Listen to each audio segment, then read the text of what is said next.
If you snore, watch this. Meet Aman.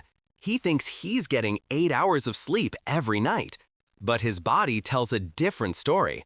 Tired eyes, foggy mind, and endless yawns.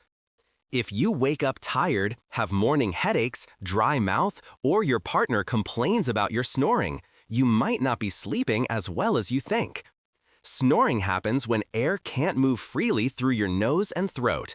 Those vibrations cause the sound, and when it's frequent, it could even mean sleep apnea, a serious sleep disorder.